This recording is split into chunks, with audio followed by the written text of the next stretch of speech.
Atheist centre channel ప్రేక్షకులకు స్వాగతం. ఈ ఛానల్లో గోర గారు మూఢనమ్మకాలు నాస్తిక దృష్టి అని వాటి గురించి ఎలా రాశారు. ఇది దాదాపు 56 సంవత్సరాల క్రితం గోర గారు సంఘం పేపర్లో అప్పుడు పాఠకులు రాసిన వాటికి సమాధానిస్తూ అప్పుడు రకరకాల మూఢనమ్మకాల గురించి పాఠకులు ఇవే కాకుండా మూఢనమ్మకాల గురించి ఆయన నాస్తిక దృష్టితో ఆ మూఢనమ్మకాలను పరిశీలిస్తూ చాలా రాశారు. ప్రశ్నలు ఉత్తర ప్రశ్నలు జవాబులు ఉన్నాయి, అలాగే అనేకమైన ఆర్టికల్స్ రాశారు, అన్నీ రాశారు. అలాంటి దాంట్లో పరీక్షించండి అని వాడు రాశారు. పరీక్షించండి, ఏదైనా సరే పరీక్షించండి. ఇన్వెస్టిగేట్, బ్లైండ్గా దేన్ని నమ్మవద్దు. వీళ్ళు చెప్పారు, వాళ్ళు చెప్పారు, ఈ పెద్ద అని చెప్పాడు, ఆ పెద్ద అని చెప్పాడు అని నమ్మొద్దు. మీ అంతటి మీరు దాన్ని మీరు పరీక్షించండి.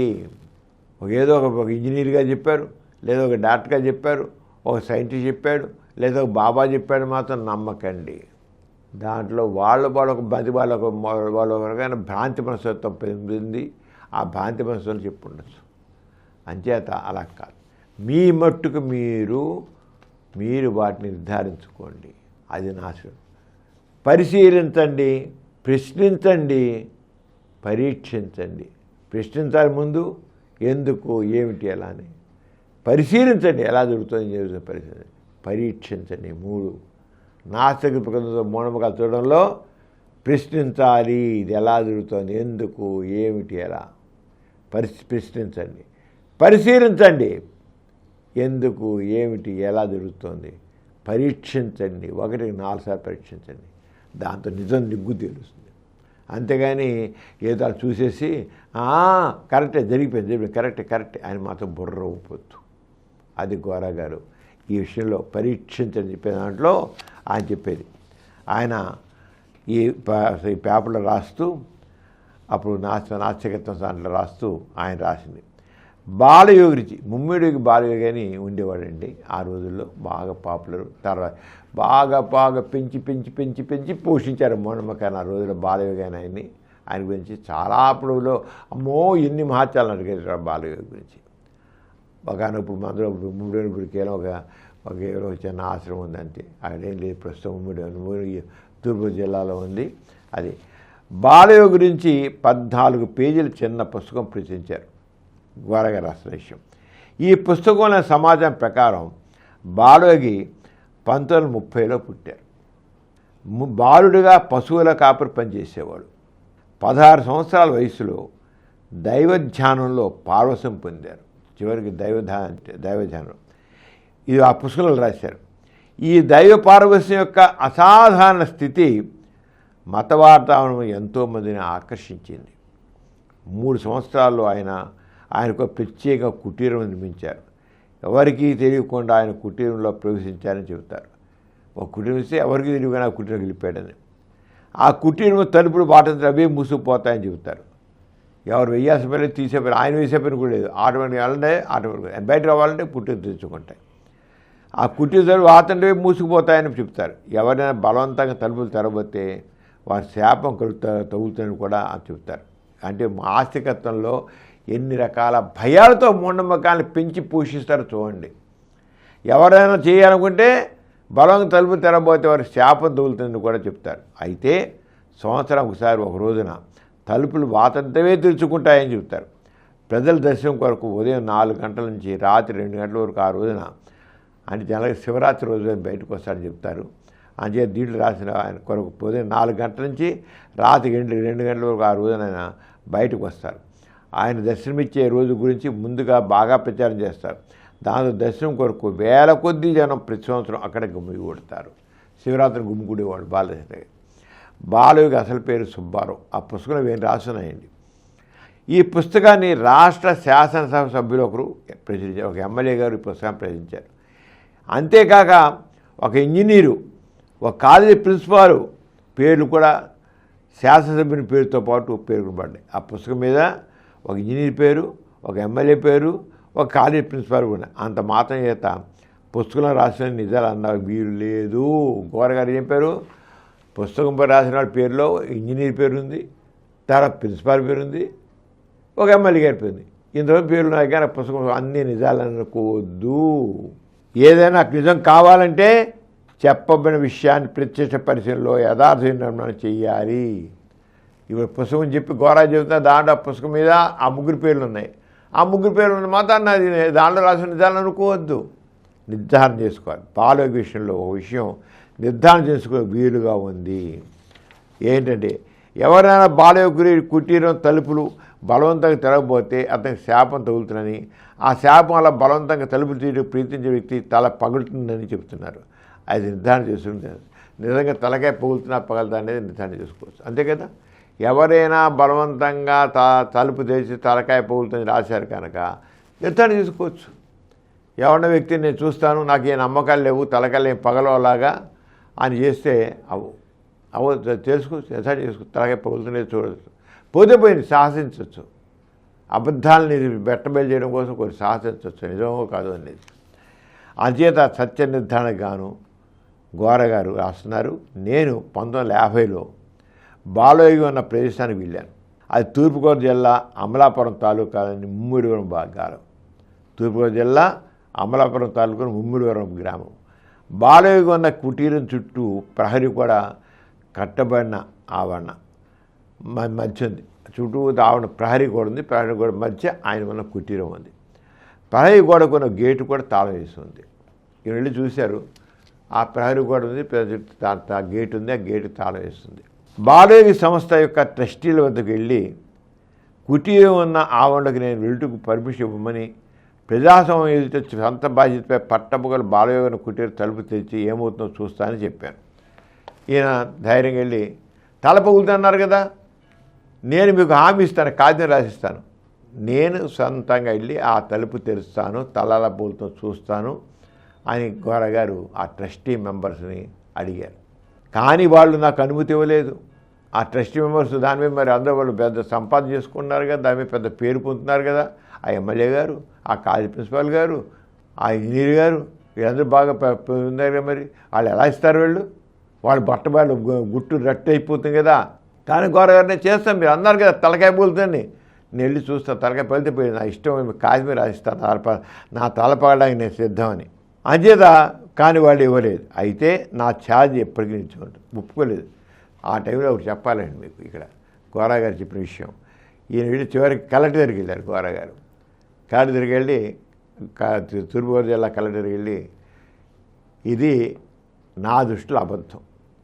ఆ కుటీరంతో ఈ చుట్టూ ఈ ఇంజనీర్ గారు, ఎమ్మెల్యే గారు, ఈ ప్రిన్సిపాల్ గారు వీళ్ళందరూ కలిసి ఆడుతున్న నాటకం ఇది.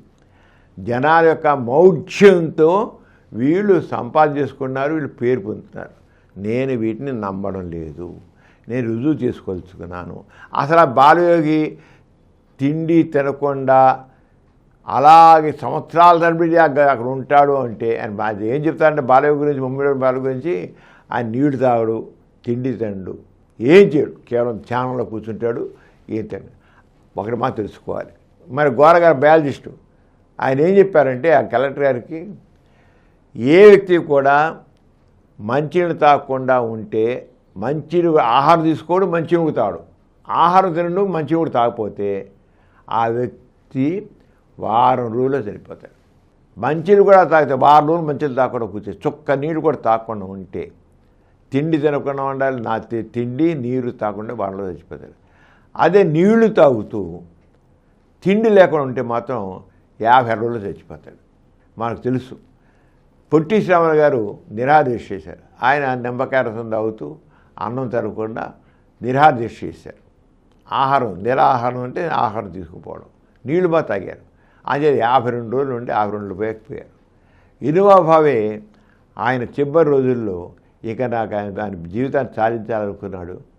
ఆ జైన్ మతస్థులు ఇలాంటిది ఒకటి ఉంది. అంటే ఆ ఇనువాభావ ఏం చేద్దాం ఒక నాకు చేశాడంటే, చివరి నీళ్లు కూడా అన్నం కాదు కదా, అన్నం ముట్టుకోలేదు, ఆహారం ముట్టుకోలేదు, నీళ్లు కూడా తాగలేదు. ఆయన 7 రోజులు చచ్చిపోయాడు. 7 రోజులు చనిపోయాడు వినోబాభావి. ఇది సైన్స్ సత్యాలు. అంచేత కలెక్టర్ గారికి వెళ్ళి ఘోర గారు చెప్పారు, ఈయన నెలలు కాదు సంవత్సరాల తరబడి నీరు తాగుడు, అన్నం తినడం అంటున్నారు, నేను నమ్మను, ఈ అబద్ధాలు ప్రచారం చేయడానికి ఒప్పుకోను, నేను సత్య నిర్ధారణ వస్తున్నాను, తలకాయ వేళ పూలతో చూస్తాను అంచేది కలెక్టర్ గారు చివరికి ఆ కలెక్టర్ గారేమో ఒక ఎస్సీ క్యాండిడేట్ అయిన ఆ కలెక్టర్ ఎస్సీ గారు ఆయన గోరాగారితో అన్నాడు, గోరాగారు లేక మా కులంలో ఒకడు యోగిగా బాలయోగిగా మారాడు, వాడు కూడా మీరు ఎక్స్పోజ్ చేస్తా అంటే ఎలాగండి అన్నాడు. అంటే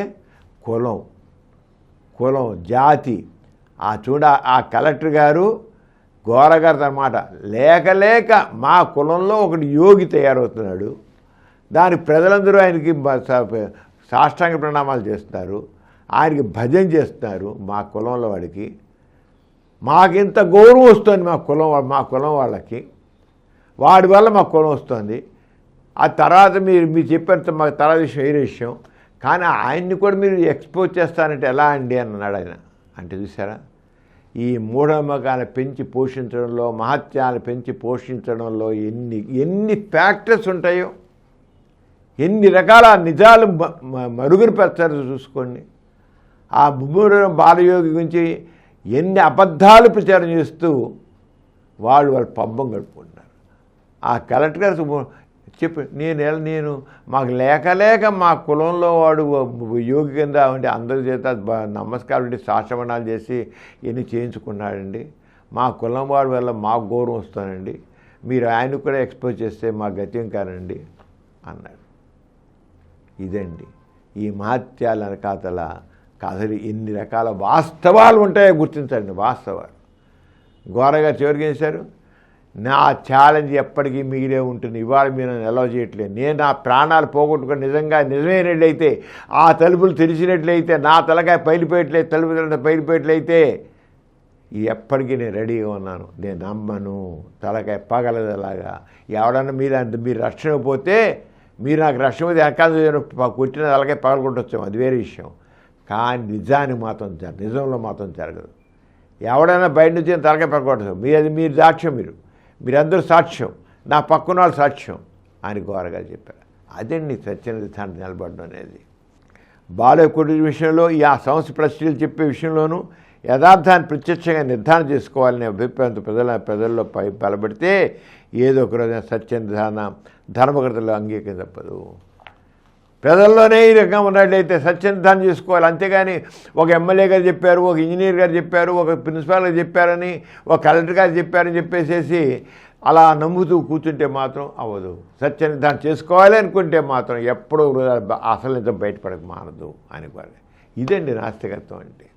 అంతేగాని బ్లైండ్గా ఎవడో చెప్పాడని చెప్పి, ఒక ఇంజనీర్ చెప్పాడు, ఒక డాక్టర్ చెప్పాడు, ఒక సైంటిస్ట్ చెప్పాడు, ఒక కలెక్టర్ చెప్పాడు, ఒక ఆఫీసర్ చెప్పాడని చెప్పేసి నమ్మడం కాదు.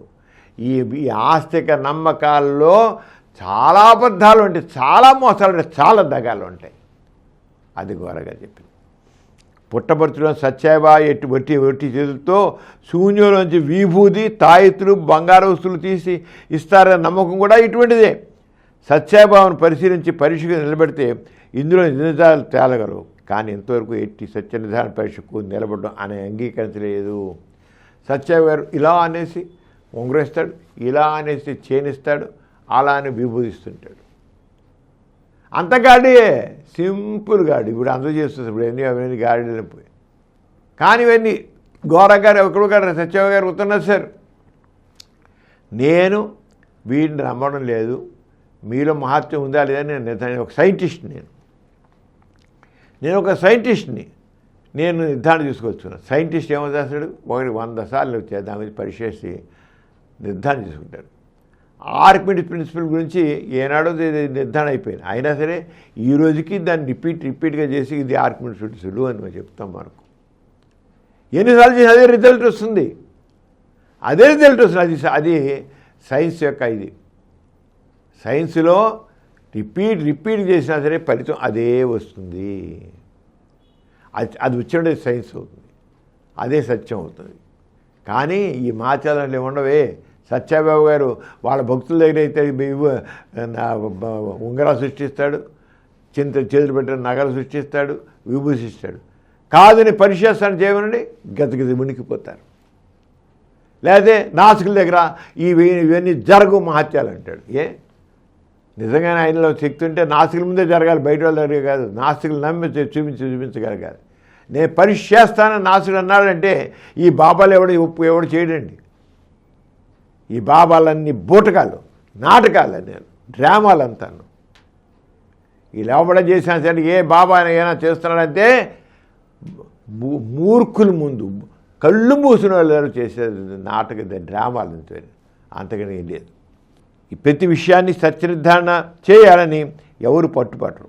సాధారణంగా సంప్రదాయం పేరు మీదనో నమ్మకతలు చెప్పారనో ఇదికి అవకాశం ఉండి ఉంటుందనో నమ్మేస్తారు. కానీ ఏదైనా ఒక నమ్మకాన్ని యథార్థం అవునా కాదన్న అనుమానంతో సవాల్ చేస్తే యథార్థ నిర్ధారణకు అంగీకరించి తీరాలి. ఇటు పరీక్షకు నిలిచే వరకు నిలిచేందుకు భయపడాల్సిన అవసరం లేదు. అది మూఢనమ్మకం అన్నారు. బాలయోగి సత్యబాలు గురించి చెప్పే విషయాలు సత్యాసత్య నిర్ధారణకు సంశోధన కారణం కేవలం మూఢనమ్మకాలే. త్వరగా చేసినండి అటు ముమ్మిరు బాలయోగి కానీ తలకాయ పూలుతుంది తెలుపు తీరుస్తుంటే ఒప్పుకోలేదు. ఆరోగ్య సత్యబాబా నేను పరీక్ష చేస్తాను, నువ్వు ఎక్కడి నుంచో శూన్యం చేసి సృష్టించవు, నువ్వు దాచుకుందే నువ్వు ఇస్తావు, నువ్వు ఎక్కడో దాచుకుని తీసిస్తావు, నేను పరీక్ష చేస్తానని ఒప్పుకోలేదు అంటే దాని అర్థం రెండు కూడా మూఢనమ్మకాలే. ఆయన చెప్పే నిజాలు కాదు, అబద్ధాలు. నిజాయితీ నిలబడాలి. వాడు సత్య నిర్ధారణ నిలబడలేదంటే అది మోసం, దగా. జనాలన్నీ అవన్నీ మూఢ విశ్వాసం చేసే నమ్ముతున్నామని తెలుసుకోవాలి. మన సమస్యలకు యథార్థ పరిష్కార మార్గాలు అనుసరించడానికి మూఢనమ్మకాలు అడ్డు వస్తాయి. మనకి ఎన్నో రకాల సామాజిక సమస్యలు ఉన్నాయి. ఈ మూఢనమ్మకాల వల్లే ఈ సమస్యలు పరిష్కారం కావట్లేదు. ఒక పక్క సాంకేతిక పరిజ్ఞానం అభివృద్ధి చెంది ఉత్పత్తి అత్యధికంగా పెంచగలుగుతూ ఉన్నప్పుడు మరొక ప్రక్క ప్రజలు కరువుతోనూ లేమితోనూ బాధపడుతున్నారు. ఉత్పత్తి అయిన సంపద సమానంగా ఎందుకు పంపిణీ కావడం లేదు అని విచారించే బదులు దేవుని ప్రార్థిస్తూ కూర్చుంటున్నారు. ఆర్థిక సమానత్వం కావాలి, అందరికీ సామాజిక న్యాయం కావాలి, సామాజికంగా అందరికీ సమానం కావాలి. సమానత, సామాజిక న్యాయం, సామాజికంగా సమానత ఎందుకు జరగట్లేదు? సమాజంలో ఈ రకం మూఢనమ్మకాలను బట్టే కొంతమంది ఈ మూఢనమ్మకాలను ఆశ్రయించుకుని దొంగలుగా దోపిడీ చేస్తారు.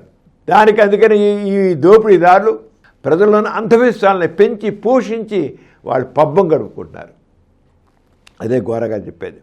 ఒక పక్క నైతిక ధర్మబోధనలు జరుగుతున్నా మరొక ప్రక్క కులము, వర్ణము, మతము, జాతి అనే మౌఢ్యంతో ప్రజలు యుద్ధాలు చేసుకుంటూ ఒకరినొకరిని చంపుకుంటున్నారు. కుల యుద్ధాలు, మత యుద్ధాలు వస్తున్నాయి. ఇటువంటి మూఢనమ్మకాలనే భవంతి బాలయోగి సత్యబాబా వంటి వాళ్లకు మానవతాశక్తుల కలను నమ్మే చిన్న చిన్న మూఢనమ్మకాల విషయం ఇటుకలు నిర్మించబడినవే. గౌరగారి ఆవేదన చూడండి. సమాజంలో అసమానతలకి మూలం ఈ మూఢనమ్మకాలు, ఈ ధర్మబోధల మీద నమ్మకాలు, ఈ సాయిబాబాల మీద వాటి మీద మూఢనమ్మకాలు. వాళ్ళ చుట్టూ తిరుగుతారు. ఓ స్వామీజీ, ఓ బాలయోగి, నాకు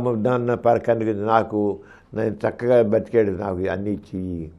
ఓ సాయిబాబా, మాకు నన్ను మంచివాడికి నాకు అన్నీ వచ్చాడు చెయ్యి.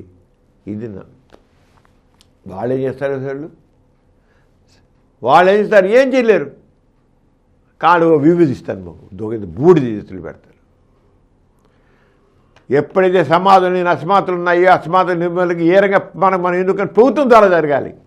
ఆ ప్రభుత్వం మేము చూడాలి, ఎలా సమస్య పరిష్కరిస్తుందో ఆలోచించాలి. కానీ ఈ మూఢ విశ్వాసాలు పెట్టుకుని మనం ఆ మూఢనమ్మకాలతో ఎవడో చేస్తాడనో, ఒక గుడిలో రాయి దేవుడు చేస్తాడనో, ఇంకెవడో బాబా చేస్తాడనో, ఇంకో బాలయోగి చేస్తాడనో, ఇంకోటి చేస్తాడని మనం చూస్తున్నాం. అస్సలు దాన్ని మర్చిపోతాం.